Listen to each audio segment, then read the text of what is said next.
অভিজ্ঞান দত্তের ঘরে ট্রান্সমিটার লাগাতে এলে কম্পাসকে হাতে নাতে ধরে ফেলে মোনালিসা ও অভিজ্ঞান দত্ত। হ্যাঁ বন্ধুরা, এমনটাই দেখা যাবে। বিস্তারিত জানতে ভিডিওটি না টেনে সম্পূর্ণ দেখতে থাকুন। গল্পের শুরুতেই দেখা যাবে কম্পাস পুরো হসপিটাল তন্ন তন্ন করে খুঁজতে থাকে।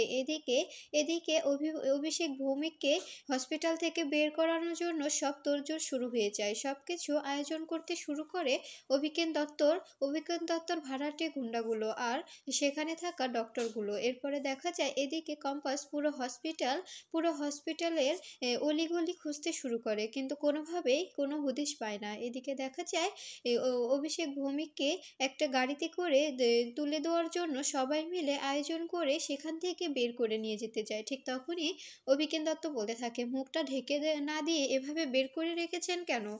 কম্পাস দেখলেই তো চিনে ফেলবে, ঢেকে দিন। তারপরে দেখা যায় এদিকে কম্পাস পাগলের মতো তার বাবাকে খুঁজতে থাকে, আর কম্পাসের পিছু দিয়ে অভিজ্ঞান দত্ত তার বাবাকে সেখান থেকে বের করে নিয়ে যায়।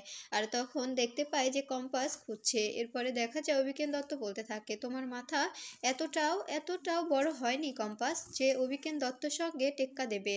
এদিকে দেখা যায় কম্পাস পুরো ওয়ার্ড খুঁজে দেখে আর বলতে থাকে, আচ্ছা এই ওয়ার্ডে কি জিৎ এসেছিল? আমাকে জানতে হবে। আর জিৎ কোথায় গেল? জিৎ কোন ওয়ার্ডে গেল আমি কি করে বুঝবো? এদিকে দেখা যায় অভিজ্ঞান দত্ত কম্পাসের বাবাকে বের করার সম্পূর্ণ প্ল্যান করে ফেলে, আর আস্তে আস্তে অভিজ্ঞান দত্ত কম্পাসের বাবাকে সেখান থেকে বের করে নিয়ে যায়। এদিকে দেখা যায় কম্পাসের বাবাকে যে ওয়ার্ডে রাখা হয়েছিল সেখানে নার্সগুলো ওয়ার্ডটা পরিষ্কার করতে থাকে আর বলতে থাকে, তাড়াতাড়ি কর, এখানে যেন কেউ কোনো কিছু খুঁজে না পায়। কেউ যদি বুঝতে পারে যে এই ওয়ার্ডে হার্টের ওষুধ আছে, যদি কেউ বুঝতে পারে জানতে পারে, তবে কিন্তু আমাদের দুজনেরই চাকরি চলে যাবে। এরপরে কম্পাস এসে বলতে থাকে, কি বললেন আপনারা? এখানে হার্টের ওষুধ মানে এখানে হার্টের পেশেন্টকে রাখা হয়েছিল, আর সেই পেশেন্টটা কোথায়? তখন দেখা যায় নার্সগুলো ভয় পেয়ে যায় আর বলতে থাকে, আমরা কিছু জানি না, এখানে একজনকে রাখা হয়েছিল কিন্তু একটু আগে তাকে সরিয়ে দেওয়া হয়েছে। এদিকে দেখা যায় অভিজ্ঞান দত্ত কম্পাসের বাবাকে বাহিরে নিয়ে আসে আর গাড়ির সামনে নিয়ে এসে ডক্টরদের বলতে থাকে, ডক্টর তাড়াতাড়ি করুন, হঠাৎ করে কম্পাস যদি চলে আসে তবে অনেক বড় বিপদ হয়ে যাবে, তাড়াতাড়ি করুন। তখন ডক্টর বলতে থাকে, একটা ক্রিটিক্যাল পেশেন্টকে এভাবে তাড়াহুড়ো করে নিয়ে যাচ্ছেন, পরে যদি কোনো ঝামেলা হয় এতে কিন্তু আমাদের কোনো দোষারোপ করতে পারবেন না, আপনারা কিন্তু বন্ডে সই করে নিয়েছেন। এরপরে দেখা যায় পুলিশ অফিসার ও অভিজ্ঞান দত্ত বলতে থাকে, হ্যাঁ আপনাদের এতটা ভাবতে হবে না। এরপরে দেখা যায় কম্পাস বাহিরে চলে আসে আর সেখানে এসে খুঁজতে থাকে সেখানে কোনো অ্যাম্বুলেন্স আছে কিনা। এরপরে জিৎ বলতে থাকে, কি হলো কম্পাস, এখানে তো কোনো অ্যাম্বুলেন্স নেই। এরপরে দেখা যায় অভিজ্ঞান দত্ত কম্পাসকে দেখে গাড়ির পিছনে লুকিয়ে পড়ে। এরপরে বিহান কম্পাসের কথা শুনে হসপিটালে আসে, আর জিৎ ও কম্পাসকে বাইরে দেখে তখন বলতে থাকে, কি ব্যাপার কম্পাস, তুমি তো বললে যে তোমার বাবা নাকি হসপিটালে, তবে তুমি হসপিটালের মধ্যে না গিয়ে এভাবে বাইরে কি করছো? তুমি এতটা নীচ কম্পাস। তখন দেখা যায় কম্পাস বলতে থাকে, স্যার আমার কথাটা প্লিজ বোঝার চেষ্টা করুন, আপনি আমার কথা শুনুন একটু। তখন দেখা যায় বিহান বলতে থাকে, কি শুনবো তোমার কথা, তুমি কি বলতে চাইছো? তুমি ভিডিওটা দেখোনি?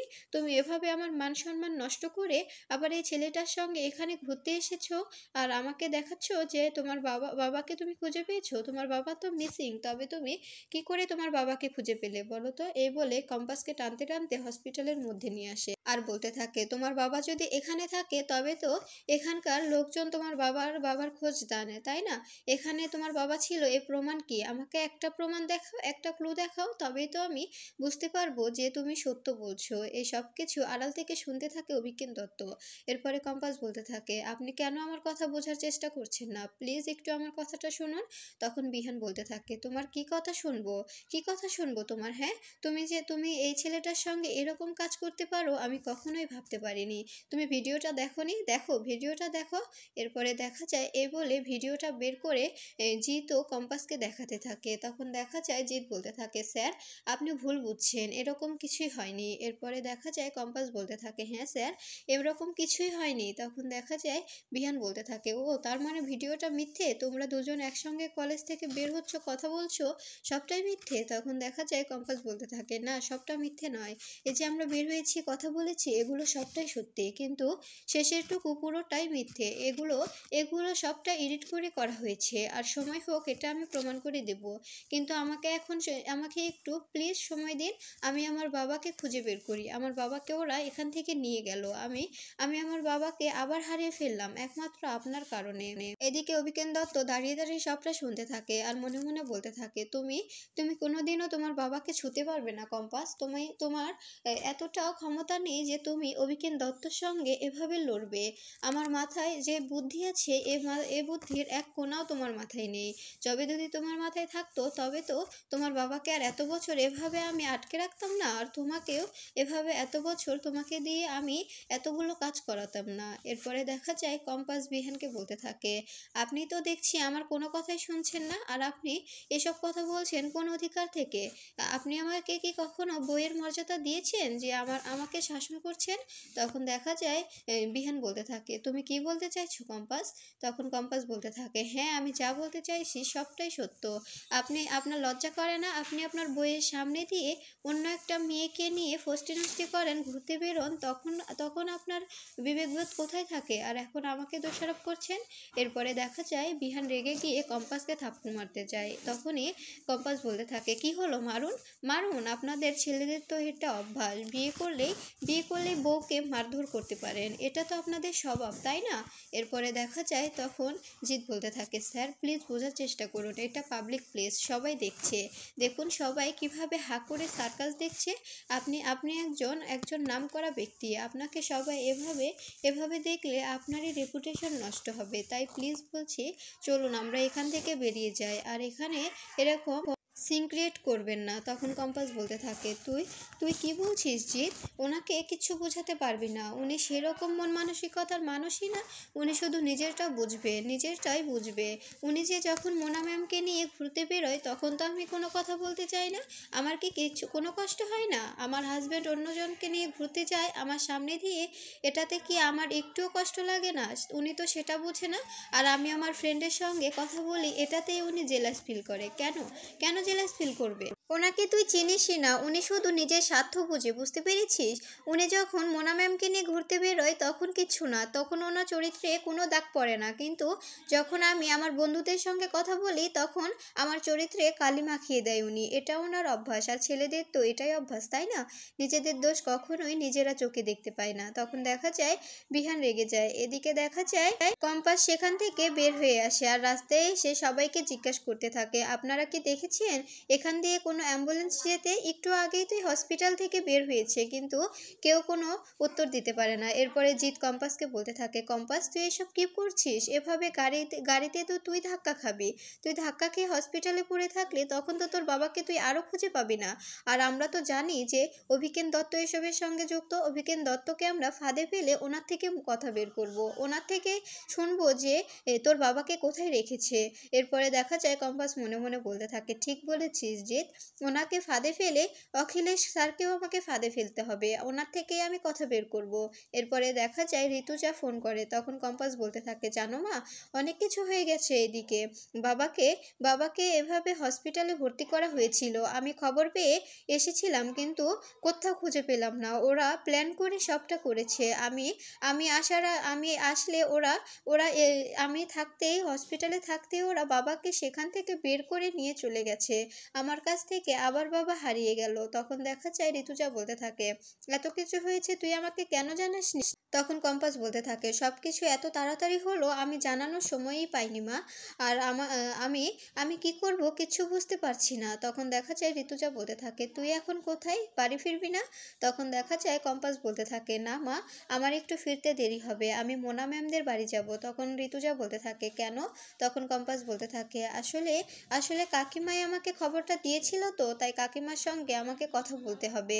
কাকিমা আরও কী কী জানে আমাকে সবটা জানতে হবে। এদিকে দেখা যায় অখিলেশ এসে বাবুলালকে বলতে থাকে, বাবুলাল দা একটু চা কফি পেলে ভালো হতো। তখন দেখা যায় মাহির মা এসে বলতে থাকে, দাদা আমি টেবিলে খাবার সার্ভ করে দিয়েছি, আপনি বসে পড়ুন। এরপরে দেখা যায় ঋতুজাকে বললে তখন ঋতুজা বলতে থাকে, হ্যাঁ বসছি, তুই যা। এরপরে বিহান এসে বলতে থাকে, মা তোমার বৌমা যে এগুলো করে বেড়াচ্ছে, এটার জন্য ওকে যদি তুমি প্রশ্রয় দাও তবে কিন্তু ভালো হবে না, তুমি ওকে থামিয়ে দাও, তা না হলে কিন্তু মেয়েটা একটা অঘটন ঘটিয়ে ফেলবে। তখন দেখা যায় ঋতুজা বলতে থাকে, কেন কম্পাস কি করেছে? তখন দেখা যায় বিহান বলতে থাকে, জানো তোমার বৌমা আজকে ওই ছেলেটার সঙ্গে যেভাবে ঘষাঘষি করছে, ছেলেটাকে নিয়ে কয়দিন হলো কলেজে কোনো ক্লাসই করছে না, ঘুরে ঘুরে বেড়াচ্ছে। আর আজকে একটা হসপিটালে গিয়েছে, আমি যখন ওকে প্রশ্ন করলাম তখন ও বলল ওর বাবাকে নাকি সেই হসপিটালে রাখা হয়েছে, ও নাকি খবর পেয়েছে। পরে আমি ওর সঙ্গে গিয়ে পুরো হসপিটাল তন্ন তন্ন করে খুঁজলাম, কিন্তু সবাই বলল এ নামে নাকি কেউ হসপিটালে অ্যাডমিশনই হয়নি। তখন দেখা যায় ঋতুজা বলতে থাকে, শোনো শোনো বিহান, আমরা সবসময় যা চোখের সামনে দেখি সবটাই কিন্তু সত্য নয়, অনেক কিছু কিন্তু আড়ালেও থাকে, আর অনেক কিছু আড়ালে থেকে থাকে যেটা সেটাই কিন্তু বাস্তব। তখন বিহান বলতে থাকে, মা শোনো, তুমি যদি কম্পাসকে আর প্রশ্রয় দাও তবে কিন্তু ও আরও বাড়বে, এভাবে ওকে প্রশ্রয় দিও না। তখন অখিলেশ বলতে থাকে, তোমার মা কি শুনবে বিহান? তখন দেখা যায় ঋতুজা বলতে থাকে, আমাদের মা ছেলের ব্যাপার আমাদেরকে বুঝতে দাও, তুমি কেন কথা বলছো? এরপরে দেখা যায় বিহান বলতে থাকে, এই ভিডিওটার ব্যাপারে যে তোমাকে বলেছিলাম জানো, সে ভিডিওটা পুরো ভাইরাল হয়ে গেছে। তখন মাহির মা বলতে থাকে, কিসের ভিডিও? তখন মাহি এসে মাহির মাকে ভিডিওটা দেখায় আর বলতে থাকে, দেখেছো দেখেছো কি কি নোংরা মেয়েটা। এরপরে দেখা যায় তখন মাহির বাবা বলতে থাকে, এই ভিডিওটার জন্য আমাকে যে কি অপমান সহ্য করতে হচ্ছে সেটা শুধু আমি জানি, কতজন যে ফোন করেছে, আর এটার জন্য কি তুমি ওকে শাস্তি দেবে না? তখন মেঘমালা বলতে থাকে, না কোনো শাস্তি পাবে না কম্পাস, কারণ আমরা জানি যে প্রথম থেকে যেটুকু ভিডিও সবটাই সত্য, কিন্তু শেষেরটুকু পুরোটাই এআই দিয়ে করা। কারণ এআই দিয়ে এখন যেমন অনেক কিছু তৈরি করা যায়, তেমন এরকম নোংরামের ভিডিও তৈরি করা যায়। আর বিহান তুমি সেটা বুঝতে পারছো না যে এটা এআই দিয়ে করা? শেষেরটুকু তুমি দেখে বুঝতে পারছো না? আমি আর মা বুঝতে পেরেছি, এই জন্য আমরা কিচ্ছু বিশ্বাস করছি না, আর কম্পাস এরকম মেয়েই না। এরপরে দেখা যায় তখন বিহান বলতে থাকে, তুমি কি বলছো, কি বলতে চাইছো বড় বৌদি? তখন দেখা যায় মেঘমালা বলতে থাকে, হ্যাঁ হ্যাঁ আমি সত্যি বলছি। তখন অখিলেশ বলতে থাকে, কি তোমাকে এতটা কথা বলার অধিকার কেউ দেয়নি, তাই তাই তুমি চুপ করে থাকো, একটুও কথা বলবে না।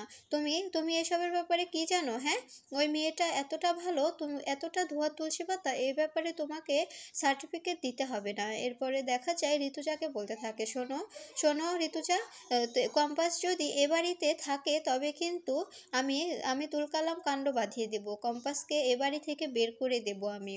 কম্পাস আমাদের ফ্যামিলির সঙ্গে কোনো শত্রু থাকবে না। এরপরে দেখা যায় ঋতুজা বলতে থাকে, আচ্ছা তুমি যদি কম্পাসকে বাড়ি থেকে বের করে দাও তবে আমিও কম্পাসকে নিয়ে বাড়ি থেকে বেরিয়ে যাব। এদিকে দেখা যায় কম্পাস মোনাদের বাড়িতে এসে অভিজ্ঞানের ঘরে আসে, আর সেখানে এসে একটা হিডেন ক্যামেরা লাগিয়ে দেয়। ঠিক তখনই মোনালিসা এসে বলতে থাকে, কিরে কম্পাস, তুই আমার দাদুর ঘরে কি করছিস? তুই ওটা কিসের ক্যামেরা লাগালি?